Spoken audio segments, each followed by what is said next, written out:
Welcome to Sleepy Dreamer in America, where history isn't loud, it whispers.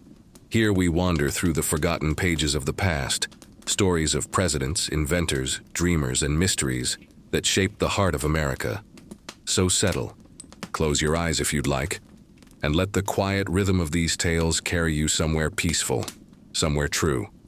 If you love stories that teach, calm, and remind you who we are, hit subscribe and drift through history with me. George Washington's Quiet Controversies. Part 1. Roots of a Leader. There are certain lives that seem to rise gently out of history, like mist lifting from a quiet river at dawn. The story of George Washington begins in such a mist, not with fanfare or prophecy, but with the soft hum of wind through Virginia, pines, and the steady rhythm of a child's footsteps on soil that would one day call him its father. It was February 22, 1732, when George Washington was born in Westmoreland County, Virginia, a colony still very young, still uncertain of itself. He entered a world of plantations and tobacco fields, of rigid class hierarchies and lingering echoes of England. His father, Augustine Washington, was a planter, stern but ambitious, the kind of man who measured life by the width of his land and the yield of his crops. His mother, Mary Ball Washington, was strong-willed, deeply pious, and would become one of the most influential forces in his early life. In those early years, the Washington home was not one of luxury, but of quiet discipline. George grew up surrounded by the patterns of plantation life, the clatter of tools, the murmured songs of enslaved workers, the smell of freshly turned earth after rain. He watched his parents navigate the fragile line between prosperity and hardship. Even as a boy, he seemed drawn to order, to the way things could be measured, mapped, and made sense of. When his father died suddenly in 1743, George was just 11 years old.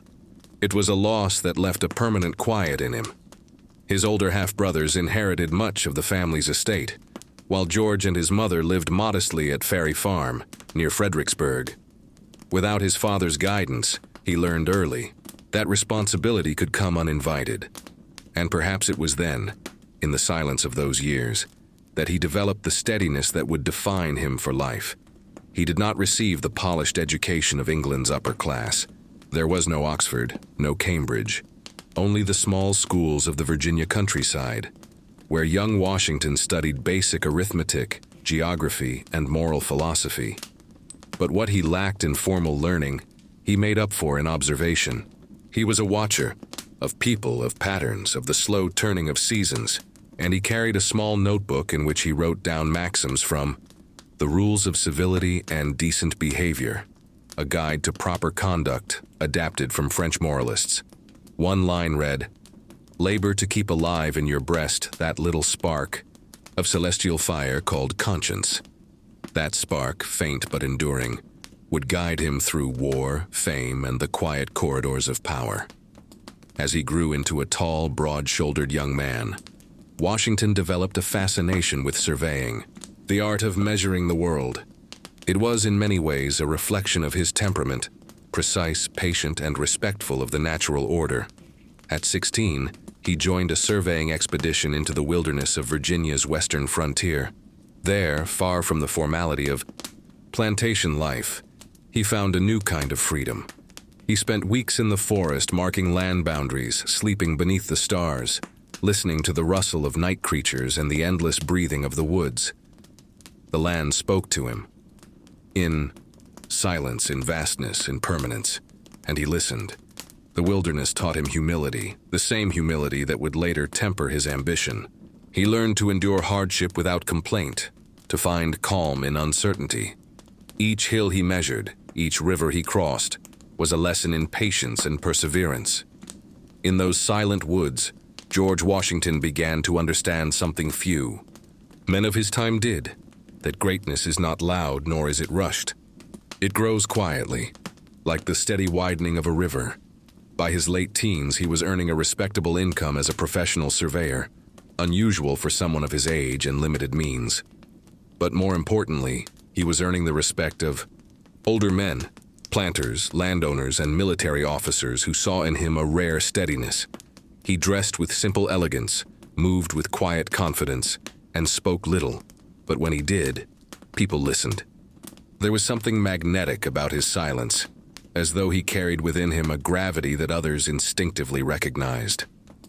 In his spare moments, he returned home to visit his mother, who never stopped reminding him of virtue and restraint. She was strict, some would say harsh, but she taught him to hold his emotions like reins, to be in control, always. It was a lesson that would both define and confine him for the rest of his life. In these formative years, Washington also encountered the contradictions that would shadow him forever. He saw the institution of slavery, the quiet, brutal system that sustained the very world he lived in. The same fields that glowed gold in the setting sun were tilled by enslaved hands. He rarely spoke of it then, but the images stayed with him. He grew up within the system, benefited from it, yet would one day struggle privately against its moral weight. By his early 20s, Washington's name was already known in Virginia. He was admired for his diligence and calm judgment. But beneath the calm exterior was a young man still seeking purpose, something beyond surveying, beyond the boundaries of property lines. He longed for honor, and in colonial Virginia, the surest path to honor was through military service. That path would soon open, first gently, then violently, as the colonies were drawn into the great conflicts of empires. The French and Indian War was stirring on the horizon, and with it the test that would transform the quiet surveyor into a soldier, and eventually into a symbol of something larger than himself. But for now, in this first chapter of his life, George Washington remained a man of the land, shaped by its stillness, guided by its vastness. The forests and rivers of Virginia had taught him something profound. That power begins in patience and leadership in listening. And so, while the world beyond the Blue Ridge Mountains whispered of war, the young man from Westmoreland stood quietly on the threshold of destiny. His future measured not in acres or ambition, but in the silent rhythm of his own restraint. Part 2. A young man in a new world. The forests of Virginia had a way of teaching lessons more lasting than any classroom. For the young George Washington, they were both his workplace and his sanctuary, a world where time slowed and the noise of human ambition faded into the whisper of leaves. But as he approached his 20s, the stillness of that wilderness began to tremble with distant rumblings, the sound of two great empires edging toward war. It was the early 1750s. The British colonies along the eastern seaboard were expanding, pushing steadily westward into lands claimed by France. Beyond the Appalachian Mountains stretched the Ohio Valley, vast, fertile, and fiercely contested. For centuries, indigenous nations had lived and traded there, and now they found themselves caught in the crossfire of European powers chasing land and influence. George Washington, then just a tall, reserved young man in his early 20s, stood at the edge of this shifting world. He had no formal military training, no great fortune or family title, but he had something rarer, a reputation for reliability and composure. And in Virginia's society of restless planters and politicians, those qualities stood out. In 1753, the Lieutenant Governor of Virginia, Robert Dinwiddie, summoned him for a task that would test both his courage and his calm. Tensions with the French were rising, and the governor needed someone to deliver a message deep into the Ohio wilderness. A diplomatic warning to the French commander, demanding that they withdraw from British-claimed territory. It was a mission fraught with danger, through hundreds of miles of frozen forest, where hostile weather and uncertain alliances awaited. Washington accepted without hesitation. Perhaps it was ambition, perhaps a quiet yearning to prove himself. Whatever the reason, he rode out in October 1753, leading a small party of frontiersmen and native guides into the untamed wilderness. They faced icy rivers, blinding snow, and days of hunger and fatigue. At one point, Washington narrowly escaped death when an indigenous escort fired upon him, a warning from those wary of British encroachment. He pressed on, calm as ever, and eventually delivered the governor's message to the French commander at Fort Le Boeuf. The French, unsurprisingly, refused to leave. But Washington's detailed journal of the expedition, which he kept with the precision of a surveyor, was published on his return. It spread through the colonies and even reached London, earning him sudden fame. The young Virginian who had quietly measured forests now found himself measured by the world. Yet with fame came danger. The following year, Washington was commissioned as a lieutenant colonel and sent back into the Ohio country, this time at the head of a small military force. His orders were to secure British claims, peacefully if possible, but by force if necessary. In May 1754, deep in the wilderness, his troops ambushed a small French detachment. The skirmish was brief and chaotic. The French commander, Joseph Coulon de Jumonville, was killed, perhaps by a native ally, perhaps by confusion. It was a spark that ignited a global fire. The French and Indian War, the North American theater of the 7 Years' War, had begun. For Washington, the encounter left a stain that never quite washed away. Though hailed by some as a hero, he felt the weight of it immediately. The knowledge that his actions had helped unleash years of bloodshed.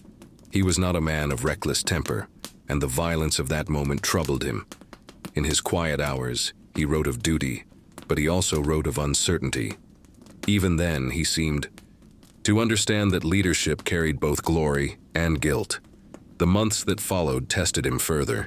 Washington's forces built a crude stockade in the wilderness, Fort Necessity. In July 1754, the French and their native allies attacked. Rain poured relentlessly, soaking powder and spirits alike. After a desperate defense, Washington was forced to surrender. He signed a document, written in French, a language he barely understood, unknowingly confessing to the assassination of Jumonville. It was a humiliating end to his first command. He returned to Virginia chastened but not broken. In the silence of failure, he learned humility. He learned that courage without judgment was no virtue at all. And perhaps, as the rain had fallen, on Fort Necessity, something inside him had washed clean. The rashness of youth, leaving behind the steel of discipline. The following year, Washington joined the British General Edward Braddock in a grand campaign to capture the French stronghold of Fort Duquesne. Braddock's army was vast and splendid. Red-coated soldiers marching in gleaming order through the wilderness. But order is not always an advantage in the chaos of war. As they neared the fort in July 1755, they were ambushed by French troops and native warriors hidden among the trees. Braddock was mortally wounded, and his men panicked, their discipline crumbling in the confusion. In the chaos, Washington rode among them, calm, commanding, his horse shot from under him twice, bullets, piercing his coat but not his flesh. Witnesses later said he seemed untouchable, almost spectral, moving through smoke and terror with a kind of serene defiance. When the battle ended, half the army lay dead or wounded. Washington gathered the survivors, led them to safety, and buried the fallen with his own hands. That day, legend began to attach itself to his name. The story of the indestructible Virginian who had faced death without flinching. But Washington himself was deeply moved, even haunted. He saw in the shattered ranks not glory, but the terrible fragility of men. In letters home, he wrote not of triumph, but of gratitude. Gratitude simply to be alive. After the defeat, he resigned his commission briefly, only to return as commander of Virginia's frontier forces. For several years, he oversaw the defense of the colony's vast, exposed borders. It was thankless, grinding work, small skirmishes, endless logistics, and the constant strain of protecting scattered settlements from raids. But those years hardened him, not in cruelty, but in patience. He learned how to manage men, how to hold them together in hardship, how to maintain composure when everything seemed uncertain. It was, in its quiet way, the perfect schooling for a future general. By the war's end in 1763, Washington was 31. He had seen death, defeat, and endurance. He had tasted ambition and learned its bitterness. He had begun as a surveyor who measured the land and ended as a soldier who measured himself. What remained now was the life he had once imagined, a peaceful life, far from the clash of empires. He returned to Virginia, to Mount Vernon, the estate he would make his home for the rest of his days. There, the rhythm of life slowed again. Mornings on horseback, days of managing crops and accounts, evenings spent in the soft glow of candlelight. And yet, beneath that peace, the world was changing. The colonies were restless. Old loyalties were beginning to fray. And though George Washington longed for quiet, history was not yet done with him. For now, though, as he stood on the porch of Mount Vernon, gazing across the Potomac, he could hear only the familiar sounds, the rustle of leaves, the call of whippoorwills, the gentle hum of life returning to order. He had learned what it meant to command, to fail, to endure.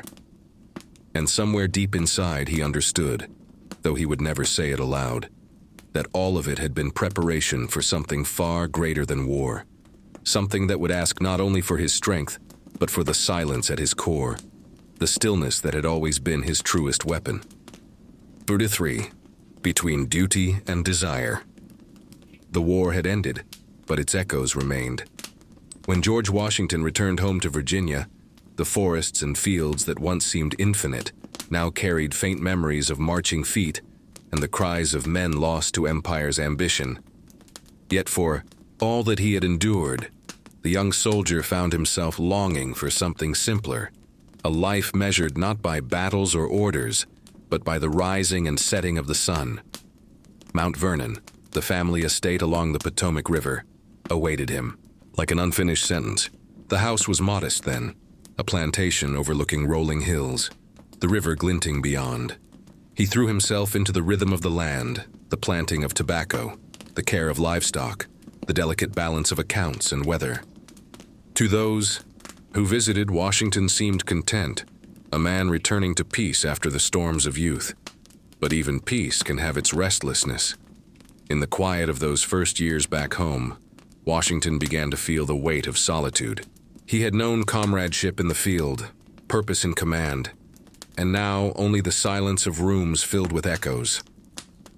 It was during this period that he met Martha Dandridge Custis, a wealthy widow of one of Virginia's great families.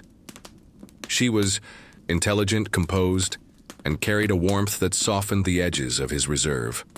Her home, known as the White House Plantation, was filled with laughter and light, and her 2 young children adored her. They met in 1758, introduced by a mutual friend. The attraction was quiet but undeniable. Martha brought with her considerable wealth, and George brought stability. A man of good reputation, still on the rise, but with a heart shaped by restraint. Their courtship was brief. By January of thy South, 1759, they were married in a ceremony attended by the elite of Virginia society, a union that was both affectionate and practical. With Martha came not only companionship, but the inheritance of property, enslaved laborers, and an entrance into the upper ranks of the colony's planter class. Together they settled at Mount Vernon. Washington expanded the estate, redesigned a mansion, and cultivated the land with the same precision he once gave to mapping wilderness. But beneath this picture of prosperity lay contradictions that would shadow him forever. Each morning, as the mist lifted off the Potomac, Washington would step outside to oversee the work on his plantation. Hundreds of enslaved men and women toiled under his command, plowing, harvesting, cooking, mending, building. Their labor sustained his comfort.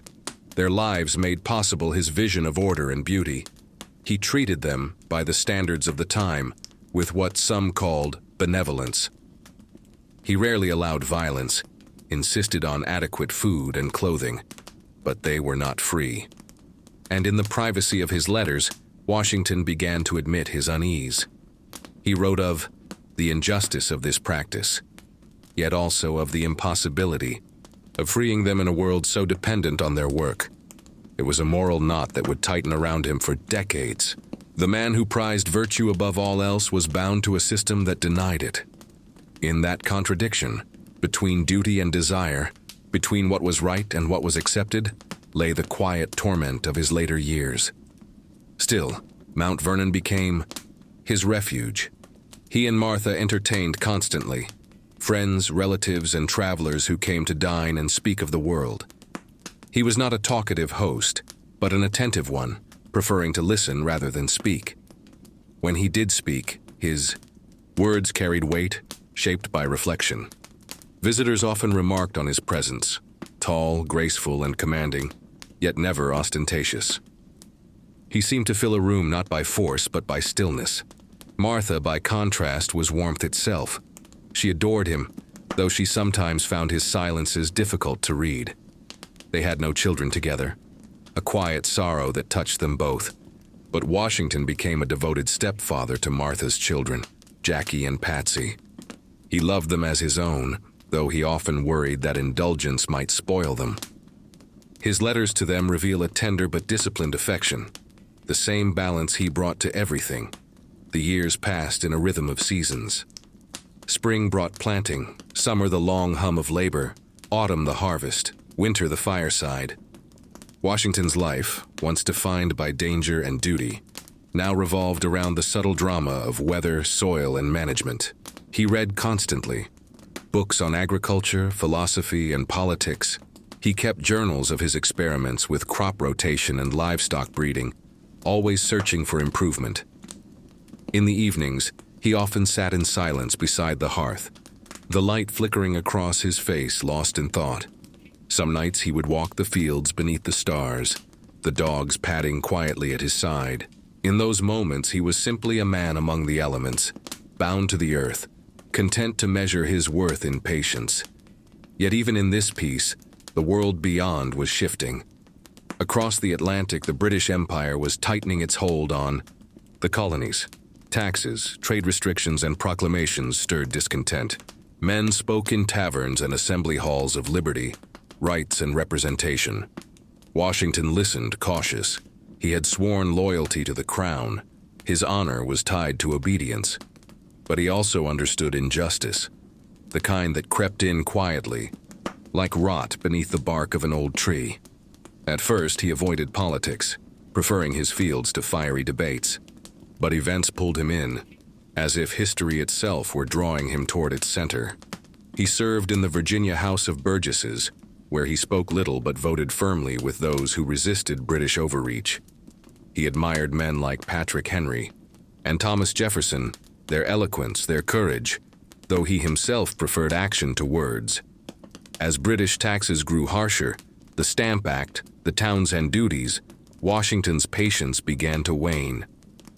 He wrote to friends of the arbitrary measures of Parliament, of his fear that the colonists were being reduced to subjects rather than citizens. Still, he hoped for reconciliation. He did not seek rebellion, he sought respect. He believed, as many did, that reason would prevail. But the world was no longer ruled by reason alone. Whispers of protest turned to shouts, boycotts to mobs. And when blood was finally shed in Boston, the echo carried even to the quiet hills of Mount Vernon. Washington felt it, not as a soldier, but as a man who knew what bloodshed cost.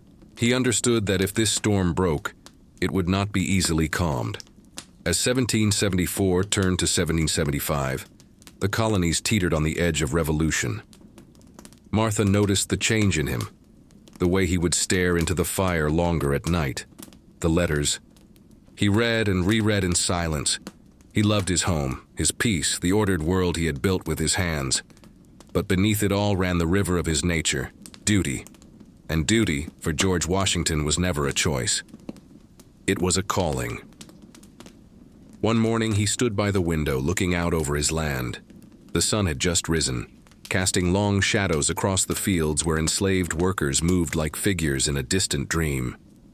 He felt the weight of everything, the comfort he had built, the contradictions that haunted it, the uncertain world that waited beyond the horizon. And he knew, though he did not yet speak it, that the peace he loved was about to end. History was calling him again, softly, insistently, like the wind that moves the surface of a still river, shaping it without breaking it. Part 4. The Reluctant Revolutionary. By the spring of 1775, the air in the American colonies was charged with something electric and unfamiliar. News of skirmishes at Lexington and Concord drifted southward like a distant storm, carried by riders and rumor. In parlors and taverns, men spoke in whispers of rebellion, of a world unshackled from a king's distant rule. And on the veranda of Mount Vernon, George Washington listened. He did not rush to anger. His was not a spirit easily stirred by passion, but in the quiet hours, he felt a slow, steady shift, the way a river begins to swell before a flood. Years of frustration had turned to principle. The crown, once a symbol of order and honor, now felt like a weight pressing upon the soul of the colonies. And though he was no radical, no firebrand, Washington's sense of justice had begun to outweigh his fear of change. In May of that year, the Second Continental Congress convened in Philadelphia. Washington traveled there reluctantly, dressed, not in finery, but in his Virginia militia uniform, simple buff and blue. It was a quiet gesture, but one that spoke louder than words. In those crowded chambers, amid debates and uncertainty, he listened more than he spoke. Men like John Adams, Benjamin Franklin, and Thomas Jefferson filled the air with eloquence. Washington's contribution was not rhetoric, but presence. Tall, composed, dignified, a living emblem of steadiness in a time of chaos. When the Congress decided to raise a continental army, there was no clear choice for who should lead it.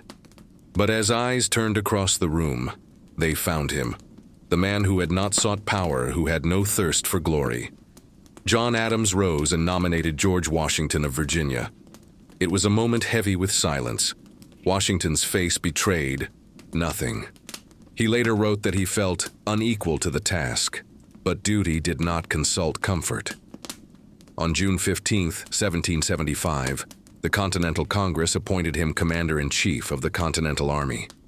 He accepted the position with humility, refusing any salary beyond reimbursement of expenses. In his words, "I do not think myself equal to the command I am honored with," and perhaps that was why he was the right man for it. True strength often hides behind reluctance. He rode north to take command of the makeshift army surrounding Boston. What he found there was less an army than a collection of farmers, blacksmiths, and boys with muskets, brave, spirited, but undisciplined. He walked among them quietly, studying their faces, their ragged tents, their hunger for freedom. He said little, but his presence carried a calm authority. In his steadiness, men found courage. The war that followed would test every fiber of his being. He was not the greatest tactician of his age. He lost more battles than he won, but what set him apart was endurance. When others saw despair, he saw the necessity of patience. He fought not only the British army, but also doubt within, Congress within his troops, within himself. He led through storms, hunger, and betrayal, never allowing despair to harden into hopelessness. In the winter of 1776, after a series of defeats, Washington's army stood on the brink of collapse. Supplies were scarce. Morale was lower still. Many soldiers had deserted. Others spoke of surrender. Even the dream of independence seemed to flicker like a dying flame. But Washington refused to let it die. On a cold December night, he gathered what remained of his army along the banks of the Delaware River. The wind howled. The river was choked with ice. To cross was madness, and yet he ordered it done. He stood among his men, silent as ever, his expression unreadable, but his purpose clear. Through sleet and darkness they ferried across, the sound of oars muffled by the storm. On the far side, they marched through the snow to the town of Trenton, where at dawn they surprised and captured a garrison of Hessian soldiers. It was not a grand victory, but it was enough. Enough to remind the colonies, and Washington himself, that endurance could outlast despair. Years later, soldiers who crossed the Delaware that night would remember not the cold, but the quiet conviction in their commander's face. A conviction that said, "We will not give up." Through the long years of war, Washington remained a figure of constancy. He rarely showed anger, though the weight he carried was immense. He dealt with mutinies, shortages, and endless political intrigue. He endured criticism from Congress and betrayal by those he trusted. And yet, through every trial, he maintained the same deliberate calm that had once guided his surveying compass through the Virginia woods. He understood that leadership was not about brilliance or charisma, but endurance, the willingness to bear uncertainty without breaking. Those who served closest to him often spoke of his silences. He would sit by the campfire, staring into the flames for long stretches, saying nothing. But when he finally spoke, his words were few and measured, as if forged in the quiet itself. There was, even in war, a serenity about him. He seemed to carry the stillness of Mount Vernon into every battlefield. In private moments, though, he was not untouched by fear. He wrote to Martha often, his letters filled not with the language of conquest, but of longing. He missed home, the simplicity, farm life, the rhythm of the seasons. He wrote of wanting nothing more than peace and the chance to retire, beyond the reach of calamity. And yet he never abandoned the field. He could not. He had come to see the revolution not merely as a rebellion, but as a moral test. A test of endurance, unity, and conviction. By 1781, the war had turned in favor of the colonies. With French support, Washington's forces cornered the British Army under General Cornwallis at Yorktown. It was a long siege, tense and unrelenting. When the British finally surrendered, the world changed, quietly, almost imperceptibly at first. The colonies were now a nation, and the man who had led them there was, in the eyes of many, something more than mortal, a figure of virtue, a symbol of steadiness in a turbulent age. But Washington himself felt no triumph. He accepted Cornwallis's surrender with solemn dignity, as though aware that victory was never pure. He knew too well the cost. He had seen men starve, freeze, and die. He had seen loyalty fracture, and ideals collide with reality. Even in victory, he found no vanity, only a yearning for rest. After the war, when Congress offered him power, he did something few men in history have done. He gave it back. He resigned his commission, returning to private life with no reward, but the satisfaction of duty fulfilled. When he handed back his command in Annapolis in 1783, his voice trembled slightly as he spoke. "Having now finished the work assigned me, I retire from the great theater of action." There was silence when he finished, the kind of silence that belongs not to ceremony but to reverence. He bowed, turned, and walked away. And so he returned home once again to Mount Vernon, to the river that had watched him grow.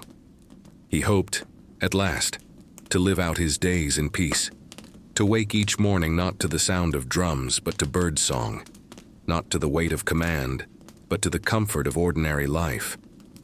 Yet even as he stepped back from the world was not done with him.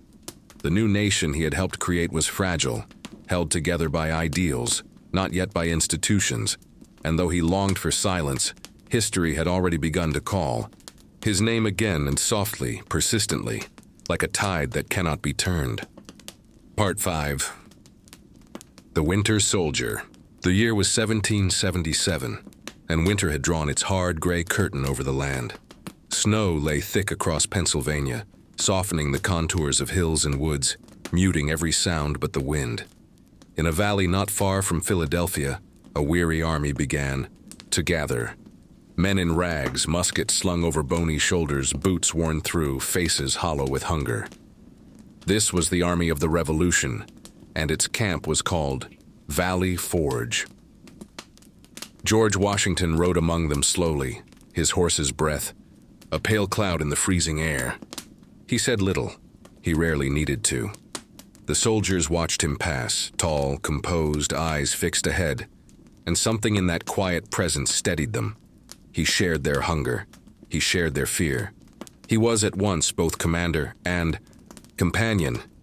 The winter of Valley Forge became a crucible, a place where the idea of America was tested not in speeches, but in silence. The men built huts from green timber, smoke curling from makeshift chimneys. Food was scarce. Disease spread through the camp. Each morning, Washington awoke to the muffled coughs of dying men, the crunch of snow under the boots of those still strong enough to fetch water. He wrote letters that winter, dozens of them, begging Congress for supplies, for shoes, for blankets. Often there was no reply. And yet, amid the suffering, something remarkable took root. Drills began under the guidance of a Prussian officer named Baron von Steuben, whose booming commands echoed through the valley like thunder. He trained the men, not with cruelty, but with purpose, teaching them discipline, coordination, confidence. He understood that the revolution could not survive on courage alone. It needed order, patience, endurance. By the time the snows began to thaw, the ragged volunteers had become soldiers. In the evenings, after long days of toil, Washington would often walk alone to the edge of camp. The woods were still, the stars cold and bright above him. He prayed there, not for victory, but for strength to continue. Those who glimpsed him said he looked like a statue cut from the night itself, unmoving, unyielding. The myth of Washington began to harden that winter. The image of the unbreakable man, carved from ice and resolve. But inside he was far from unfeeling. In letters to Martha, he confessed exhaustion, frustration, even despair. He missed home. He missed the peace of the river. And yet, he never let the mask slip before his men. When spring finally came, it did not bring ease, only movement. The British left Philadelphia. Washington's army pursued them across New Jersey. At Monmouth, the two sides clashed under a blazing summer sun. The heat killed nearly as many as the bullets. Washington rode through the chaos, rallying his men, his voice cutting through the smoke. It was there that his calm turned momentarily to fire, a rare flash of anger when one of his generals faltered. But once the field steadied, the calm returned. The battle ended in stalemate, but for the first time, the Continental Army had stood its ground against Britain's finest. The tide, imperceptibly, had begun to turn.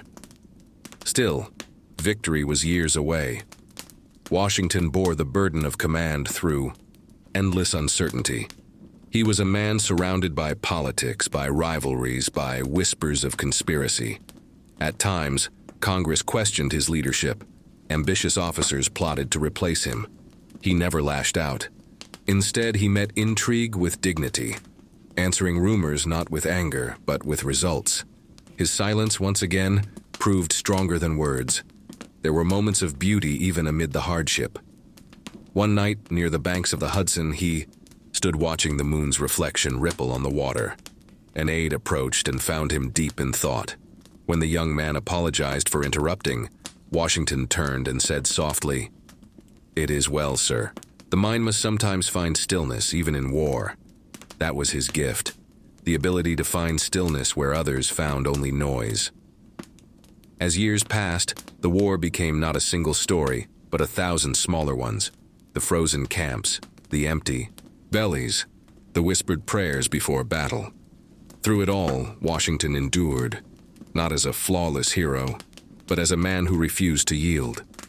He carried his doubts in silence, his fears in private, and his nation's hope in the way he sat a horse, the way he simply was. The seasons turned again. The war dragged into its 6th, then its 7th year, and what began as a shout for liberty had become a long, weary endurance. Washington knew that revolutions were not won by a single battle, but by the slow work of staying upright, when everything else bends. From his headquarters along the Hudson, he watched the river in every season. Ice in winter, silver in spring, green shadows in summer. Couriers came and went with letters, supplies, bad news, good news. He wrote constantly, requests to Congress, words of comfort to officers, condolences to widows. Each letter carried his even hand, the same deliberate script that never betrayed the weight it bore. In the North and South, the fighting continued. Saratoga, Charleston, Camden. But Washington's task was larger than any battlefield. He was trying to hold together an idea. There were mutinies for lack of pay, quarrels among states, jealousies among generals.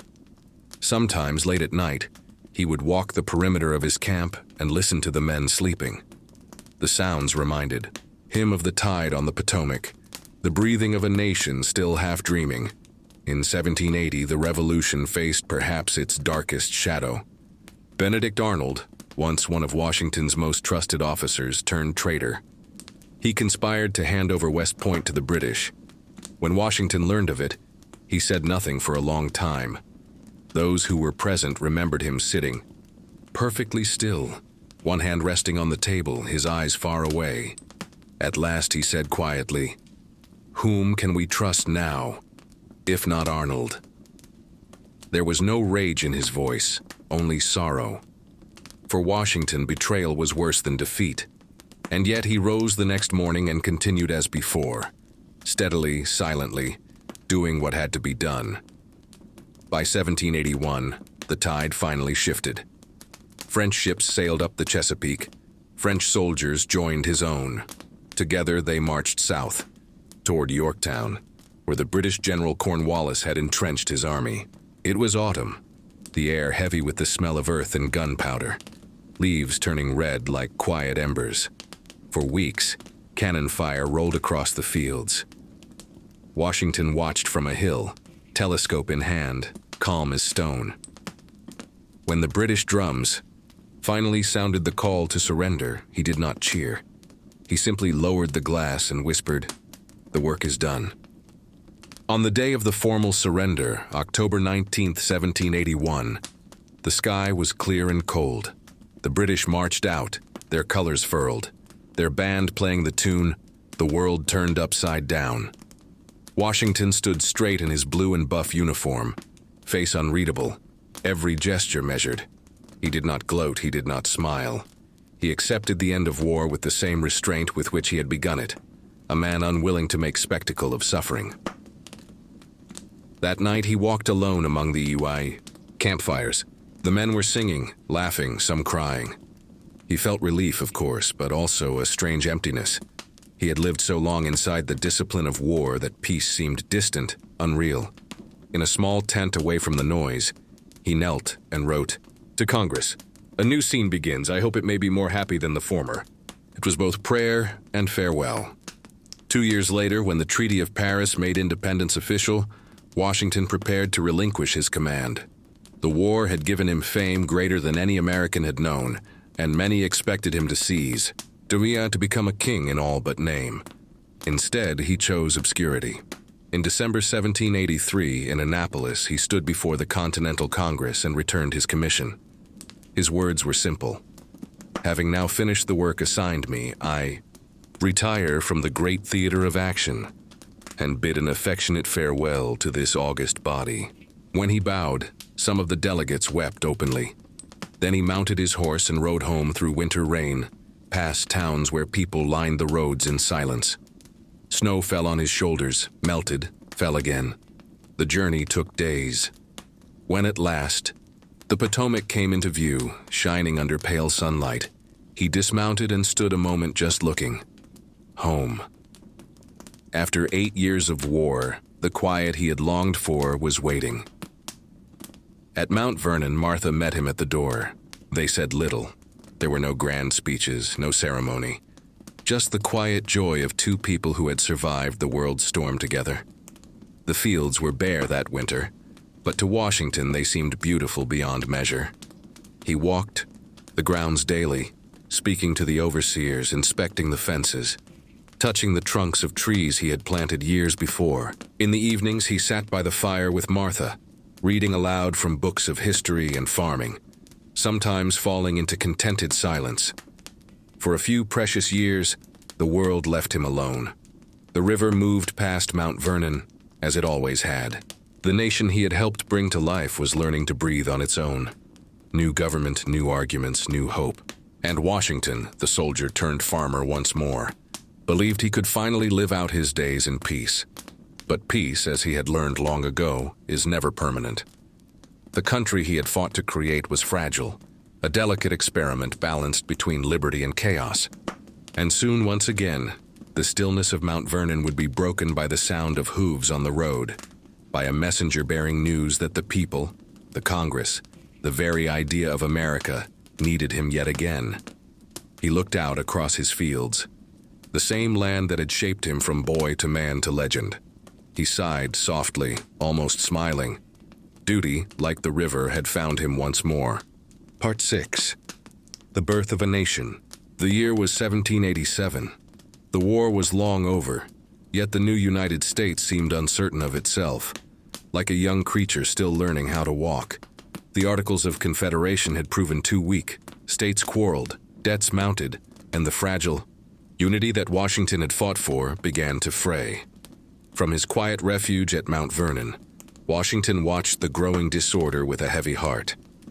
He had no desire to return to public life. He was, by every measure, tired. But the letters came anyway, from Madison, from Hamilton, from Jefferson, each one urging him to lend his name, his steadiness, to the cause of reform. At first he resisted. He had given his youth to the nation. He wished to give his old age to peace. But the sense of duty that had guided him all his life would not let him rest for long. And so, one bright May morning, George Washington mounted his horse and rode north once more, toward Philadelphia, toward destiny. There, delegates from 12 states gathered to draft a new constitution. It was not a place of harmony but of debate, loud, stubborn, unrelenting. Washington was chosen to preside over the convention, not because he sought it, but because his very presence commanded respect. He sat in the high-backed chair at the front of the hall, a quiet figure among the noise of argument. He rarely spoke, yet every man there knew that his silent approval was worth more than any speech.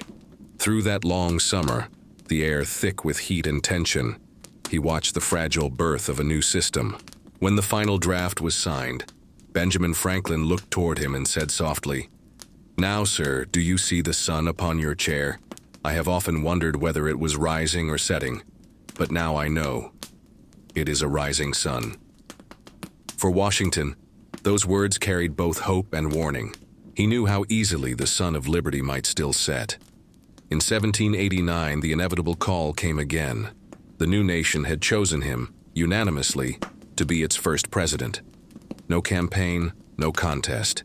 It was as if the people, uncertain of the future, had turned instinctively toward the one man who embodied steadiness itself. When the news reached Mount Vernon, he did not rejoice. He later wrote, "My movements to the chair of government will be accompanied by feelings not unlike those of a culprit who is going to the place of execution." And yet, he went, because duty once more was stronger than desire. In April of that year, he journeyed to New York City, then the temporary capital, and for his inauguration.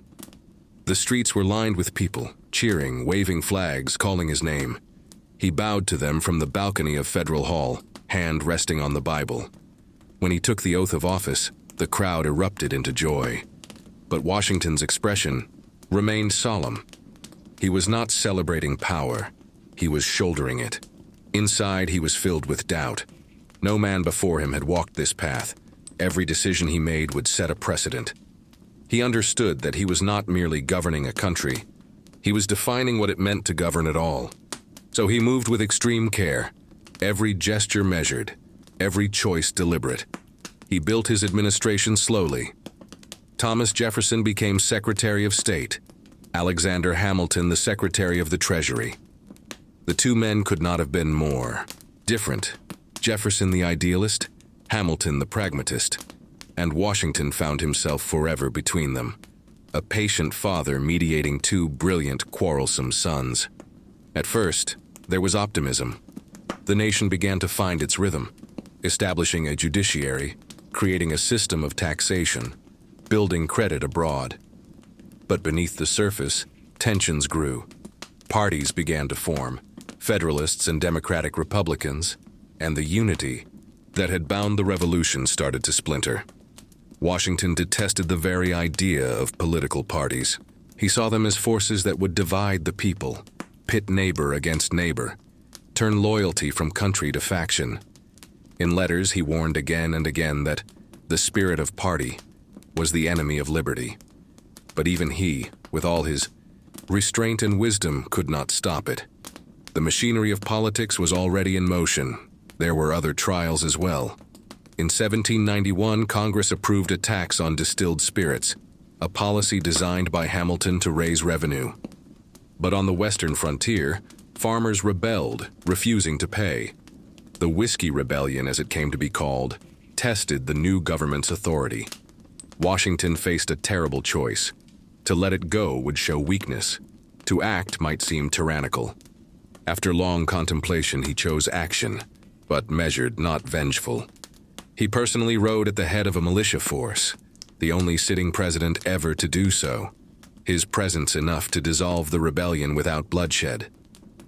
Once more, his calm had triumphed where force alone might have failed. But perhaps the hardest battles were not fought in public. They were within him, between his longing for peace and the demands of leadership. He often wrote that the presidency was a burden heavier than any that has ever fallen upon man. He had grown old quickly under its weight. His hair had turned white, his face lined by years of strain. He longed for the stillness of Mount Vernon, for the sound of the Potomac at dawn. Even so, he accepted a second term in 1793, unwilling to leave the country leaderless amid growing divisions. That year, news arrived of a new revolution. This, one in France. At first, Americans cheered their old allies, seeing in them the same spirit of liberty. But when that revolution turned violent, when heads fell beneath the guillotine, opinions divided sharply. Hamilton urged neutrality. Jefferson leaned toward sympathy. Washington listened, considered, and then, as always, chose the difficult middle path. He issued the Proclamation of Neutrality, keeping America out of foreign wars, a decision that angered many but likely saved the young republic from collapse. As the years passed, Washington began to feel the edges of time pressing close, had given everything, his youth, his health, his peace of mind, to the service of his country. By 1796, he knew he could not continue. He prepared his farewell with the same calm deliberation he brought to every great decision of his life. The farewell address, published that September, was not a speech of triumph, but of warning. In it, he urged Americans to cherish unity, to beware the dangers of faction, to avoid entangling alliances abroad. It was a father's letter to a restless child, patient, loving, and filled with the wisdom of experience. When the time came to step down, the nation wept. People crowded the roads to watch him pass, hats in hand, silent as he rode by. He returned once more to Mount Vernon, not as the general or the president, but as a man finally free. There he turned again to the rhythms of the earth, walking his fields, writing in his journals, tending to correspondence. He found peace not in grand moments, but in the small ones, the scent of hay, the cry of a hawk, the sound of rain on the roof. He was, at last, home. But even in retirement, he was never forgotten. Visitors came from all over, politicians, poets, travelers, seeking to see the living symbol of America's beginning. He received them graciously, though he sometimes longed for solitude. At night, when the house was still, he would walk to the porch and look out over the moonlit river. It shimmered as it had when he was a boy, unchanged, eternal. And perhaps, in that reflection, he saw the same stillness he had carried within him all his life. Part 7. The Quiet Farewell. Winter came early to the Potomac in 1798. The air held that thin, metallic cold that makes every sound carry farther. The creak of a gate, the low whistle of the wind through bare branches. George Washington, now in his late 60s, rose, before dawn as he always had. Habit was its own kind of comfort.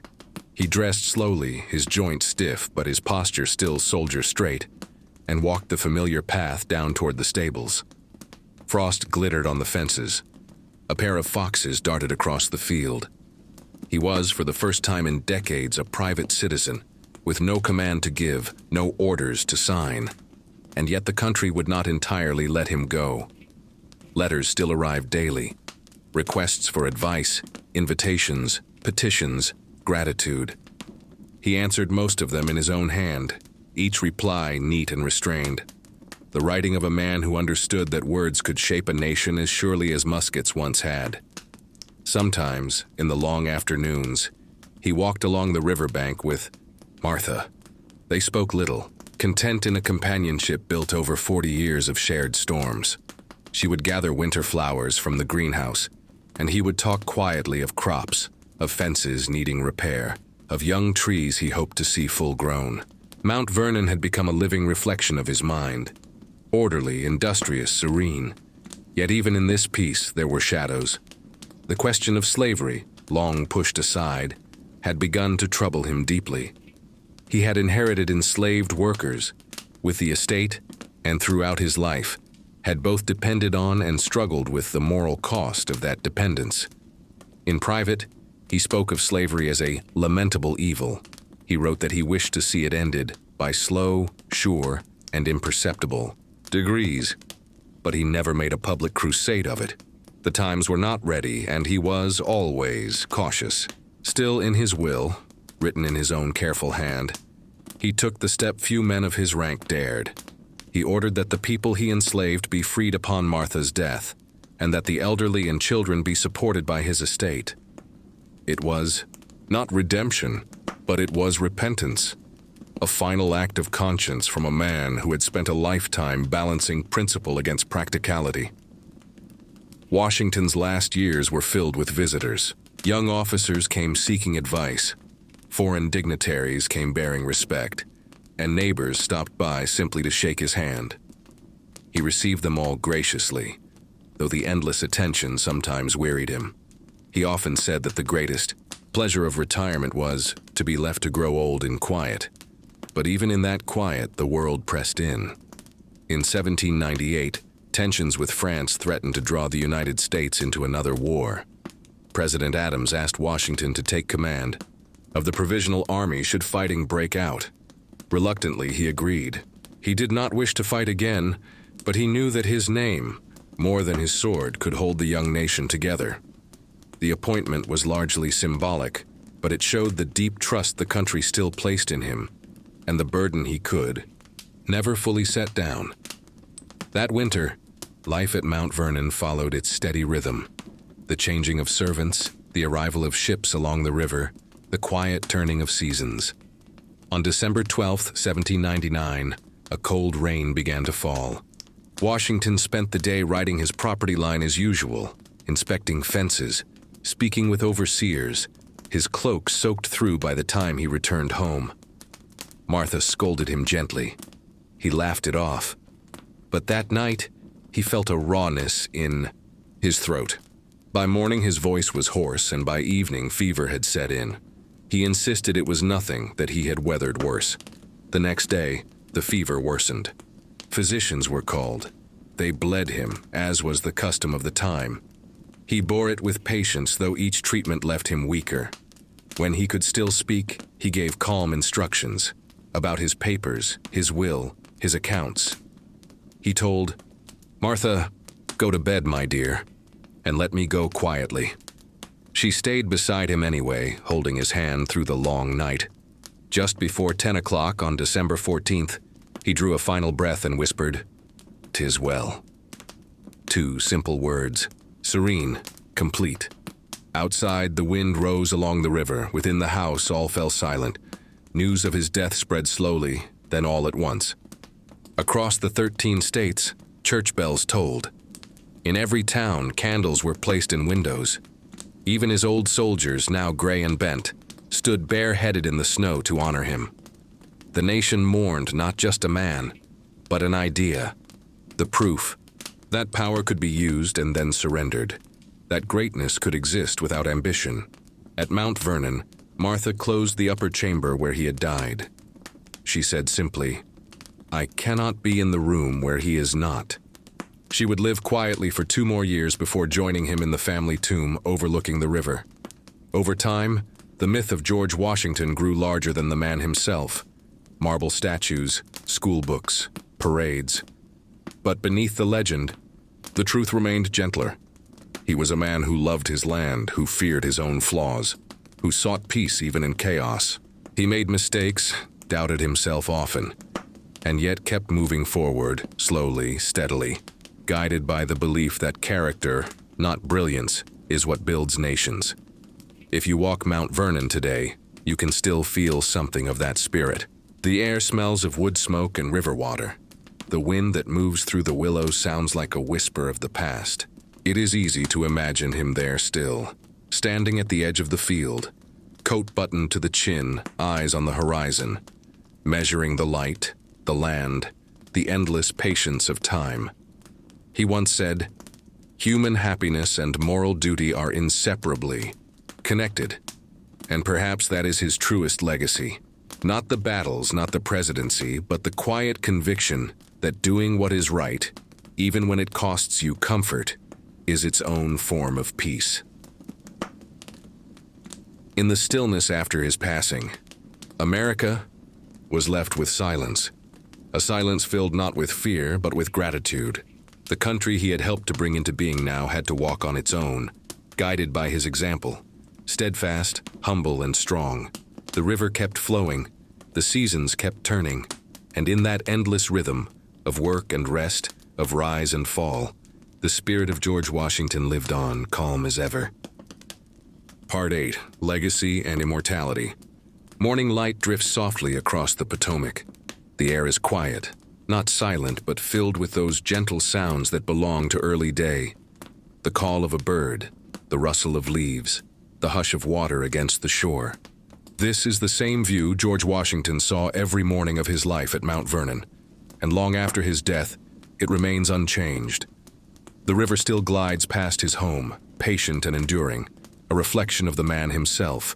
When word of Washington's passing reached the wider world, grief took on the weight of reverence. In Philadelphia, Congress adjourned for a week of mourning. Cities held parades not of celebration, but of silence. Processions of black-draped carriages, tolling bells and bowed heads. In Boston, preachers spoke of him as the guardian genius of the American cause. In Europe, kings and poets paid tribute. Even Napoleon ordered 10 days of mourning in France. It was as if the whole world paused for a breath, acknowledging that something rare had passed from it. But the measure of Washington's legacy is not found in marble or mourning. It is found in how he chose to live, and perhaps more importantly, how he chose to step away from power. He could have been a monarch. He could have ruled by decree, surrounded himself with loyalty and luxury. Instead, he chose humility. He showed the world that a leader's greatness lies not in his crown, but in his restraint. That lesson became a cornerstone of American identity. Generations of presidents after him would look to his example. The refusal to cling to office, the dignity of farewell, the quiet confidence that institutions must outlast individuals.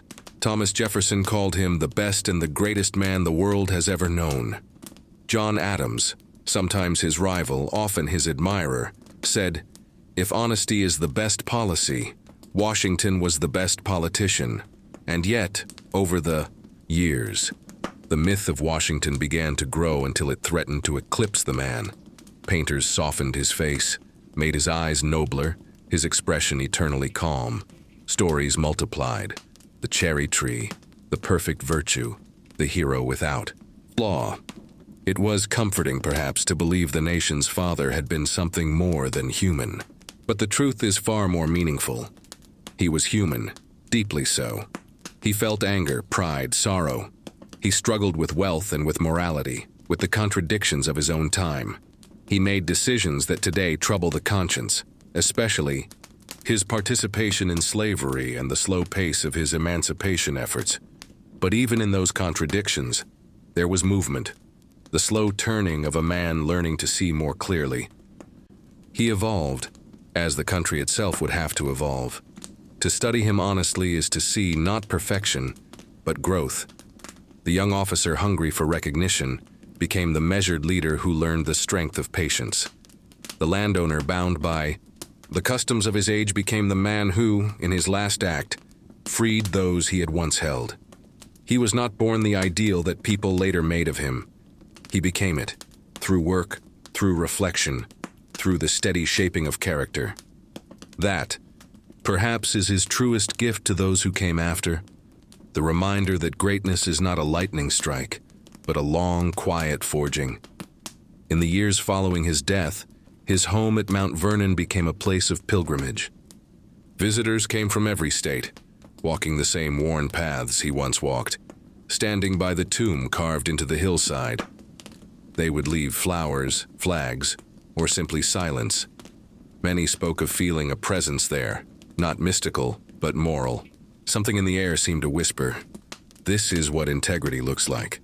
During the early 1800s, as the nation expanded westward, Washington's name traveled with it. Counties, towns, mountains, and rivers were christened in his honor.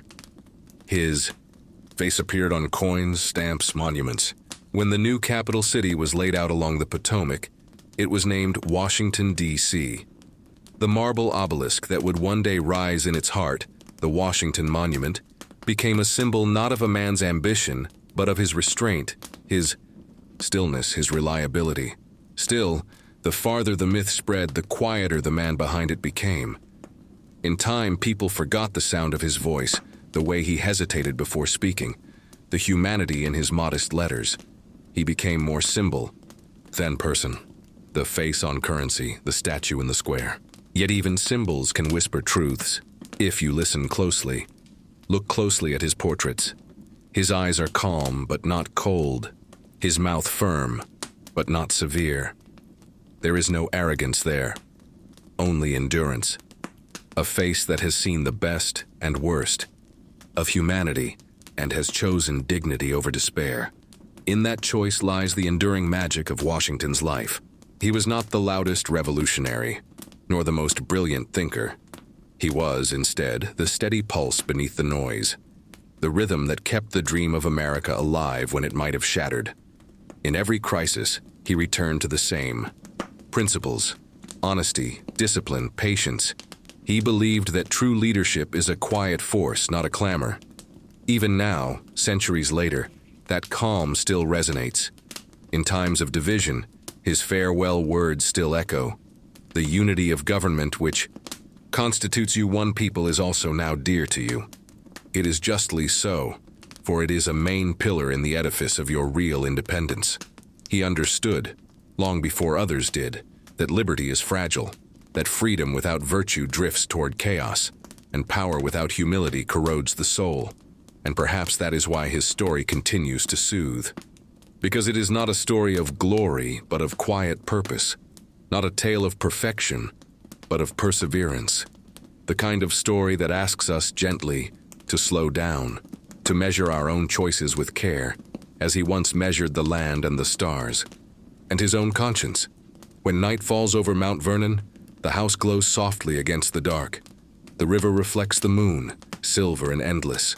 Somewhere beyond the trees, a breeze moves through the grass, carrying the faint scent of cedar and water. And if you listen, really listen, you might imagine the faint sound of boots on the porch, the low murmur of a man speaking softly to himself. Not a hero, not a legend, just George Washington, farmer, soldier, servant of his country. Looking out across his land one last time, the river flows on.